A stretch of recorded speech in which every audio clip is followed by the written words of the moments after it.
Hello everyone, welcome to my music theory lesson. This is lessons 10.6, 10.7, and 10.8. Four-part writing. In today's lesson, we are going to learn how to write in four voices following traditional 18th century voice leading procedures. Four-part writing means writing in four independent voices. The top voice is called the soprano. The top middle voice is called the alto. The bottom middle voice is called the tenor. The bottom voice is called the bass. Four-part writing is notated on the grand staff, which is a staff with a treble clef on top and a bass clef on the bottom. The soprano voice is always written with stems up on the treble clef. The alto voice is written with stems down on the treble clef. The tenor voice is written with stems up on the bass clef. The bass is written with stems down on the bass clef. The ranges of the voices are the allowable notes to use for that voice. The range of the soprano voice is from C4 to A5. The range of the alto voice is from G3 to C5. The range of the tenor voice is from B2 to G4. The range of the bass is from E2 to C4. Each voice in four-part writing has its own character. The soprano is the melody, which you can write following the general rules of writing melodies in counterpoint. The alto and tenor voices should have the least possible amount of motion. In fact, the word tenor means to hold.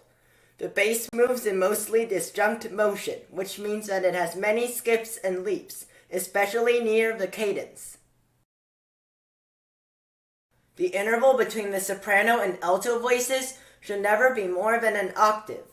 The interval between the alto and tenor voices should never be more than an octave.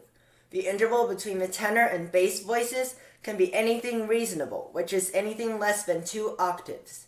The interval between the tenor and bass should not be too small, smaller than a perfect fourth, because it may make it sound muddy. The tenor voice will often be in the ledger line range around middle C. Never cross the voices or overlap them. Never crossing the voices means to always keep them in the order from top to bottom of soprano, alto, tenor, and bass. Overlapped voices means when one voice moves below where the voice below it was in the previous chord, or when a voice moves above where the voice above it was in the previous chord. The picture below is an example of overlapped voices. The alto voice has a C in the second chord, which is higher than the G in the soprano in the previous chord. The tenor has an E, which is higher than the D in the alto in the previous chord. Never write parallel fifths or octaves, and never write unequal fifths. Unequal fifths means that two voices move in similar motion from a perfect fifth to a diminished fifth, or the other way around. You should use all four types of motion, but you should mainly use contrary motion. The leading tone must always resolve upward to the tonic. The seventh of any seventh chord must resolve a step down. The fifth of a seven diminished triad must resolve a step down. In a triad, there are only 3 notes and there are 4 voices, so one note must be doubled. The most preferable choice is to double the root. The second choice is to double the fifth. Never double the third unless it is absolutely necessary in order to follow all the other voice leading rules. You may leave out the fifth of a chord when it is necessary. Never double notes that have to resolve, because they will create parallel octaves when they resolve. There are 5 types of 6/4 chords. A neighboring 6/4 chord is when the bass note is the same as the note before it and the same as the note after it. A passing 6/4 chord is when the bass note is a passing tone. A cadential 6/4 is when there is a 1/6/4 chord before a 5 or a 5/7 chord in the cadence. An arpeggiated 6/4 chord is when the same chord is repeated in different inversions, including second inversion. A random 6/4 chord is any second inversion triad that does not fall into the other four categories. Random 6/4 chords are not allowed.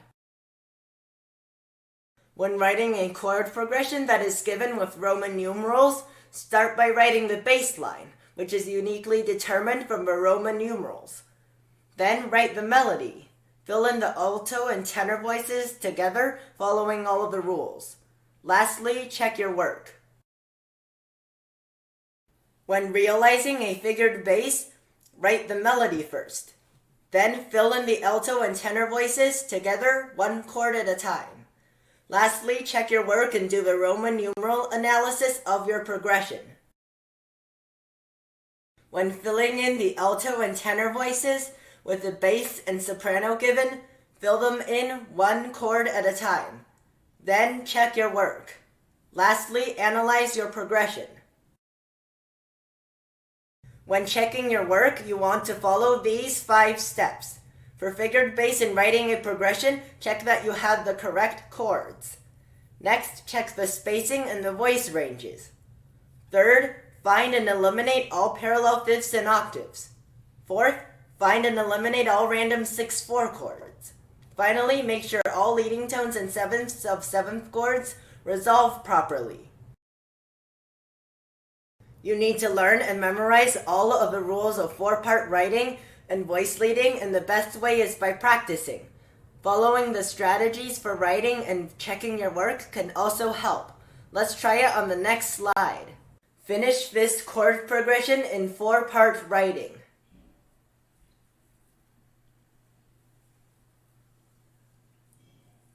Sample answer shown. The chords are correct. The key is C major and the chords are C major root position, G major first inversion, A minor root position, F major root position, C major second inversion, G major first inversion 7th chord, and C major root position triad. All of the spacing and voice range rules are followed. There are no parallel fifths, parallel octaves, or unequal fifths.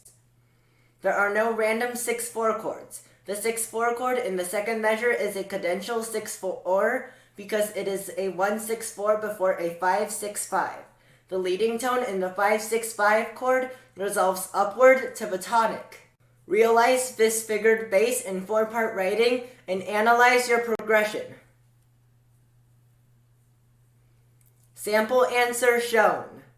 The key is C major and the chords are C major root position, G major first inversion, A minor root position, F major root position, C major second inversion, G major first inversion 7th chord, and C major root position triad. All of the spacing and voice range rules are followed. There are no parallel fifths, parallel octaves, or unequal fifths. There are no random 6/4 chords. The 6/4 chord in the second measure is a cadential 6/4 because it is a 1/6/4 before a 5/6/5. The leading tone in the 5/6/5 chord resolves upward to the tonic. The Roman numerals are 1, 5, 6, 6, 4, 1/6/4, 5/6/5, and 1. Fill in the alto and tenor voices and analyze your chord progression. Sample answer shown. All of the spacing and voice range rules are followed. There are no parallel fifths, parallel octaves, or unequal fifths. There are no random 6/4 chords. The 6/4 chord in the second measure is a cadential 6/4 because it is a 1/6/4 before a 5/6/5. The leading tone in the 5/6/5 chord resolves upward to the tonic. The Roman numerals are 1, 5, 6, 6, 4, 1/6/4, 5/6/5, and 1. The Roman numerals could be different depending on what you wrote. Conclusion. In this lesson, we learned the rules of 4-part writing and voice leading. We also talked about some strategies for 4-part writing and checking your work. For more practice, please download my Music Theory app. In the next lesson, we are going to talk about texture. See you next time!